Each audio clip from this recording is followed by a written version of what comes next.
अस्सलाम वालेकुम class. Lecture number 10। इस लेक्चर में हम चैप्टर नंबर 2 पढ़ेंगे जो कि लैग्रांजियन मैकेनिक्स से रिलेटेड है। पिछले चैप्टर में हमने न्यूटोनियन मैकेनिक्स पढ़ी थी। तो अब लैग्रांजियन मैकेनिक्स या लैग्रांजियन अप्रोच की ज़रूरत क्यों पेश आई, तो उसमें जो है वो कुछ डिसएडवांटेज थे, उसको आज हम डिस्कस करते हैं। पहले ये इंट्रोडक्शन है इस चैप्टर का कि application of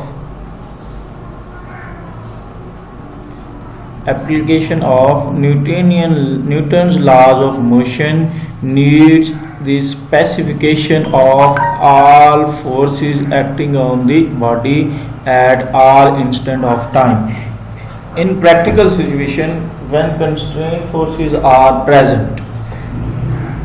Then application of Newtonian approach may be a difficult task. यानी कि बाज़ दफ़ा कोई ऐसा प्रॉब्लम करते हैं जिसमें कंस्ट्रेंट फोर्सेस होती हैं। अब कंस्ट्रेंट फोर्सेस क्या होती हैं कि लिमिटेशंस होती हैं कि आपने इतने कोऑर्डिनेट्स लेने हैं, इतने नहीं लेनी, तो वो कंस्ट्रेंट को आगे चलकर हम पढ़ेंगे भी। तो न्यूटन की जो अप्रोच है वो मुश्किल हो जाती है। अब इसमें सबसे बड़ा जो डिसएडवांटेज है, the greatest disadvantage with the Newtonian procedure is that mechanical problems are always try to solve geometrically rather than analytical. यानी कि जो भी मैकेनिकल प्रॉब्लम है उनको ज्योमेट्री बना के जो है वो डिस्कस किया जाता है। जैसे कि पिछले चैप्टर में हमने देखा भी है कि रिजिड बॉडी जो है वो हम रोटेशन कर रहे थे, ट्रांसलेशन थी, तो रिजिड बॉडी एंगुलर वेलोसिटी में से रोटेट कर रही थी, तो हमें डायग्राम बना के उस प्रॉब्लम को डील करना पड़ रहा था। तो ये मेजर डिसएडवांटेज है न्यूटोनियन अप्रोच का कि मैकेनिकल प्रॉब्लम को हमेशा जो है वो ज्योमेट्रिकली सॉल्व किया जाता है, एनालिटिकली सॉल्व नहीं किया जाता। तो in case of constraint motion determination of all unimportant reaction force is a great nuisance. Nuisance भी मतलब बड़ी परेशानी का सबब बनता है ना कि ये अनइम्पोर्टेंट रिएक्शन फोर्सेस जो हैं वो उसमें अगर हम वो भी शामिल कर लें, यानी कि अगर कंस्ट्रेंट आ गया तो फिर तो हमें लिमिट होगी कि ये चीज़ जो है ये कोऑर्डिनेट जो है वो आप लेके चलेंगे, बाकी कंस्ट्रेंट में ख़त्म हो जाएंगे। तो अब इस सिचुएशन को ओवरकम करने के लिए जो कि न्यूटोनियन ने दी, तो जो है कंस्ट्रेंट मोशन में कुछ मेथड जो है वो डेवलप किए गए। इनमें जो मेथड डेवलप करने वाले हैं उनमें डी अलेम्बर्ट है, लैग्रांज है और हैमिल्टनियन और कुछ अदर्स हैं। हम जो है हमारे जो सिलेबस में है वो लैग्रांज फार्मूलेशन है और हैमिल्टनियन फार्मूलेशन है। यानी कि ये जो अब चैप्टर नंबर 2 पढ़ रहे हैं इसमें हम लैग्रांजियन मैकेनिक्स पढ़ेंगे। यानी कि लैग्रांज ने जो फार्मूलेशन दी है कि अगर आप कंस्ट्रेंट प्रॉब्लम कर रहे हैं, यानी कि प्रॉब्लम में कुछ लिमिटेशंस हैं, तो आप जो है उसको एनालिटिकली कैसे कर सकते हैं बगैर ज्योमेट्री के बनाए। तो लैग्रांज फार्मूलेशन में क्या होगा, द जनरलाइज्ड कोऑर्डिनेट्स आर, अब इसमें जो जनरलाइज्ड कोऑर्डिनेट्स होंगे वो क्या होंगे, वो पोजीशन होगी और वेलोसिटी होगी। यानी कि जनरलाइज्ड कोऑर्डिनेट्स उसमें यूज करेंगे, पोजीशन और वेलोसिटी। तो जब उसकी मैथमेटिकल मॉडलिंग करेंगे तो आपके पास सेकंड ऑर्डर डिफरेंशियल इक्वेशन बनेगी। लैग्रांजियन फार्मूलेशन में जो जनरलाइज्ड कोऑर्डिनेट यूज होने हैं वो पोजीशन और वेलोसिटी है। जब इसकी मैथमेटिकल मॉडलिंग करेंगे तो आपके पास second order linear differential equation जो है वो बनेगी। जबकि हैमिल्टनियन फार्मूलेशन में जो जनरलाइज्ड कोऑर्डिनेट्स हैं वो पोजीशन और मोमेंटम है, और इनकी मैथमेटिकल मॉडलिंग के नतीजे में आपको first order linear differential equation जो है वो मिलेगी। अब दोनों में कंपैरिजन कर सकते हैं। लैग्रांजियन में जो जनरलाइज्ड कोऑर्डिनेट्स हैं वो पोजीशन और वेलोसिटी है, हैमिल्टनियन फार्मूलेशन में जो जनरलाइज्ड कोऑर्डिनेट्स हैं वो पोजीशन और मोमेंटम है। लैग्रांजियन फार्मूलेशन में second order linear differential equation बनेगी, जबकि हैमिल्टनियन में first order linear differential equation बनेगी।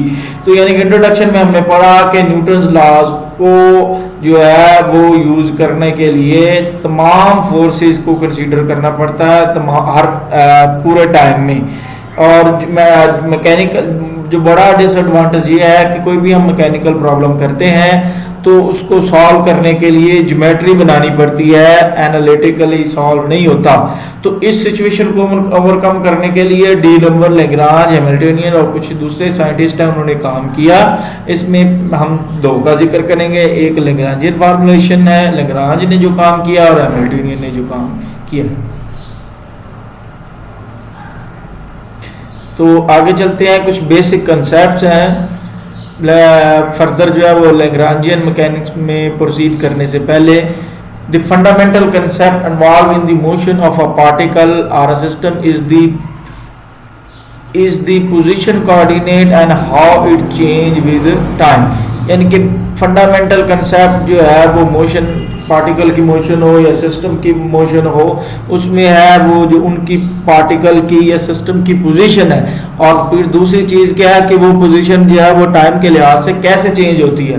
The position of a particle is represented by choosing a coordinate system. Yes, और हमें पता है कि बहुत सारे कोऑर्डिनेट सिस्टम जो हैं वो एग्जिस्ट करते हैं। इन कार्टेशियन कोऑर्डिनेट, ज्यादातर जो हम कार्टेशियन कोऑर्डिनेट से शुरू करते हैं, the position vector R of a particle is defined in terms of X Y Z. यानी कि जो पोजीशन वेक्टर आर है किसी भी पार्टिकल की, उसको हम एक्स, वाई और जी कोऑर्डिनेट में डिफाइन करते हैं। In a two dimensional motion rectangular coordinates क्या है, एक्स कॉमा वाई, ये रेक्टेंगुलर कोऑर्डिनेट्स हैं। जबकि सिलेंड्रिकल कोऑर्डिनेट्स क्या हैं, ये वाले हैं। Can represent the position of particle. अब फिगर 1 में जो है वो इसको शो किया गया है। तो the Cartesian and cylindrical coordinates are related through.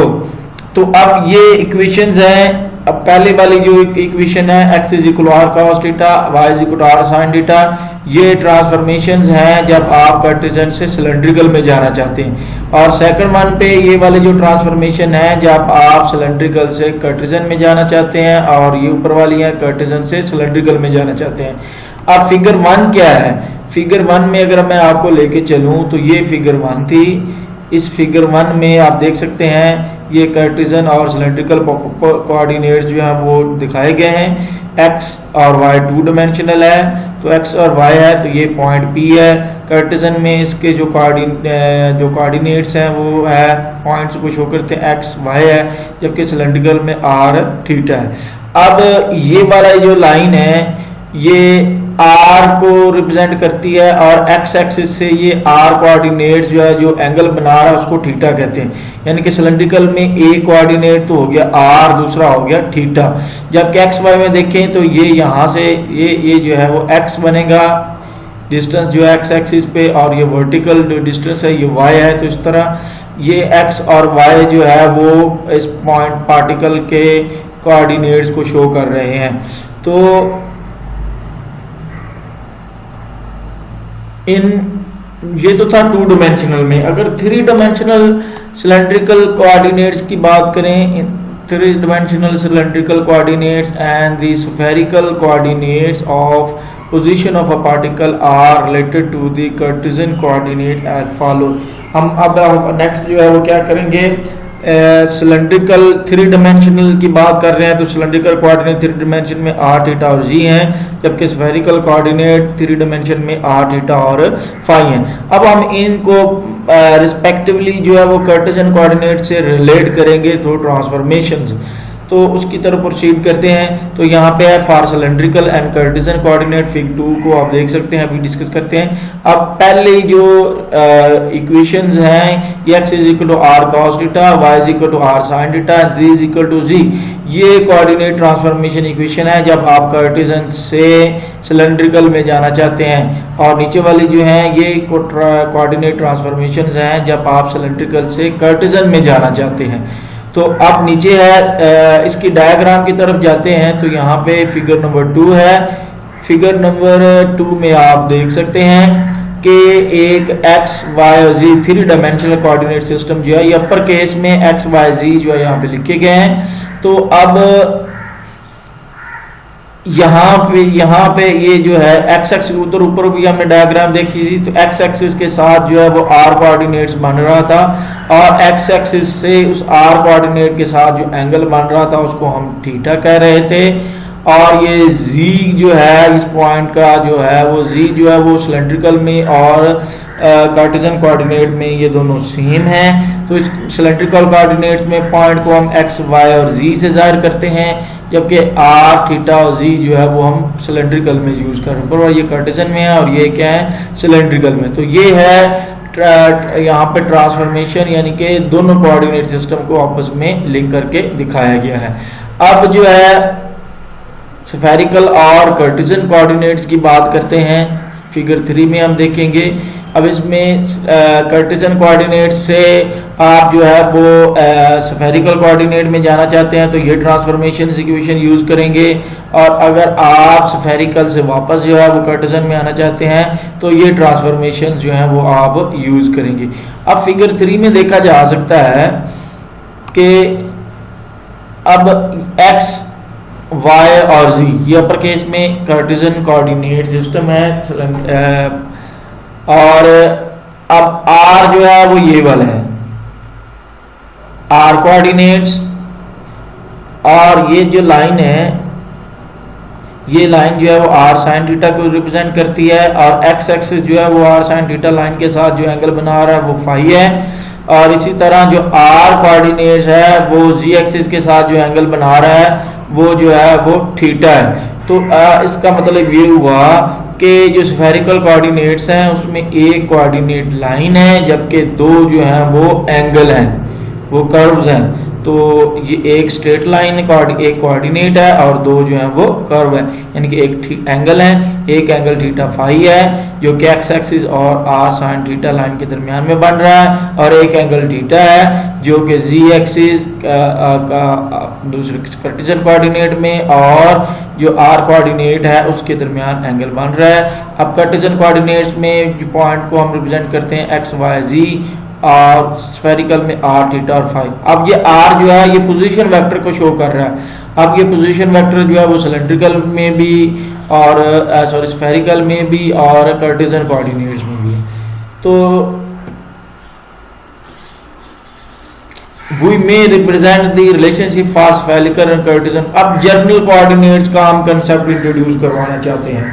पहले तो जो ट्रांसफॉर्मेशन इक्वेशन थी वो ट्रांसफॉर्मेशन थी पर्टिकुलर, कि आप सिलेंड्रिकल को कैसे कार्टेशियन के साथ रिलेशन में रख सकते हैं, आप स्फेरिकल को कैसे जो है वो कार्टेशियन कोऑर्डिनेट के साथ रिलेशन में रख सकते हैं। तो अगर आप स्फेरिकल की बात करें और कार्टेशियन की बात करें तो इनके कोऑर्डिनेट्स को हम इस तरह डिफाइन करते हैं, और जनरली इनकी पोजीशन वेक्टर को हम इस तरह लिखेंगे। अगर हम टाइम वेरिएबल को भी यूज कर लें, यानी कि स्टडी हो जाए, तो उसमें जो पोजीशन वेक्टर होगा वो फंक्शन होगा r, थीटा, फाई और t का। चलेंगे, ये तो हो गया ना पर्टिकुलर हो गया। आप जर्नल कहते हैं, अब हम जर्नल कहते हैं कि if we in general we may represent the coordinates by q1, q2 and q3 having the relationship with the Cartesian coordinates as. अब अगर हम कहें कि x जो है वो फंक्शन है q1, q2, q3 का, और y फंक्शन है q1, q2, q3 का, z फंक्शन है q1, q2, q3 का, और इन जनरल इनकी जो पॉइंट की जो पार्टिकल की पोजीशन वेक्टर है उसको हम फंक्शन कह दें q1, q2, q3 and t। अब आप देखें, पहले जो है वो पर्टिकुलर कोऑर्डिनेट हम कह रहे थे r, theta, phi, t, r, theta, phi, t। अब हम कहते हैं जर्नल कह देते हैं। अब यहाँ पे ये q1, q2, q3 जो है वो स्फेरिकल भी हो सकते हैं, सिलेंड्रिकल भी हो सकते हैं, और दूसरे जो कोऑर्डिनेट सिस्टम उस भी हो सकते हैं। हम जर्नल यहाँ पे कहेंगे ये जर्नल कोऑर्डिनेट्स हैं। जर्नल कोऑर्डिनेट्स क्या है, q1, q2, q3 हैं। तो हम जो है इसमें जर्नल कोऑर्डिनेट्स में पार्टिकल की पोजीशन को इस तरह रिप्रेजेंट करते हैं। In fact, these are the transformation equation from journal system to the Cartesian coordinate system। ये जो कहता है ये ट्रांसफॉर्मेशन इक्वेशंस हैं वो जर्नल कोऑर्डिनेट सिस्टम से कार्टेशियन कोऑर्डिनेट सिस्टम की तरफ हैं। तो आगे चल के हम जनरल कोऑर्डिनेट्स की बात करेंगे, पर्टिकुलर जो है वो नहीं करेंगे। आगे डिग्री ऑफ फ्रीडम क्या होती है।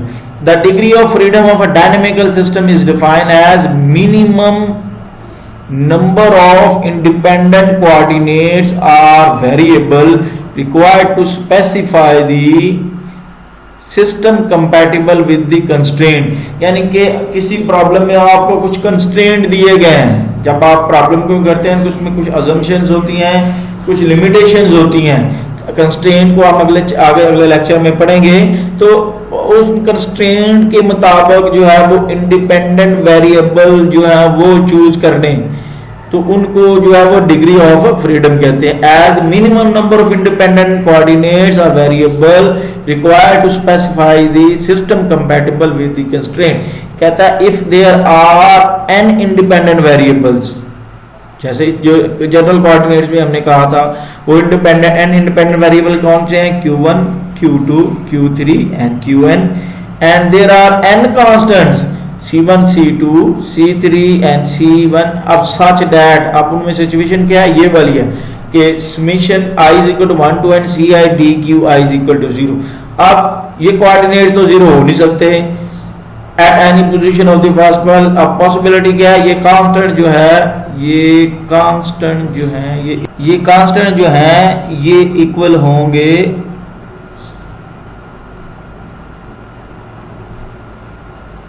इक्वल टू 0 के। अगर मतलब ये जो प्रोडक्ट है, अब प्रोडक्ट जो है वो इक्वल टू 0 है। अब ये डी क्यू जो है जो कि कोऑर्डिनेट्स हैं, जनरल कोऑर्डिनेट्स हैं, अब ये तो 0 हो नहीं सकते। फिर C1, C2, C3 ये पॉसिबिलिटी है 0 होने की। तो ये है डिग्रीज ऑफ फ्रीडम, यानी कि minimum number of independent coordinates required to specify the system compatible with the constraint. तो ऐसे को हम डिग्री ऑफ फ्रीडम कहते हैं। ये था आज का लेक्चर। अल्लाह हाफिज।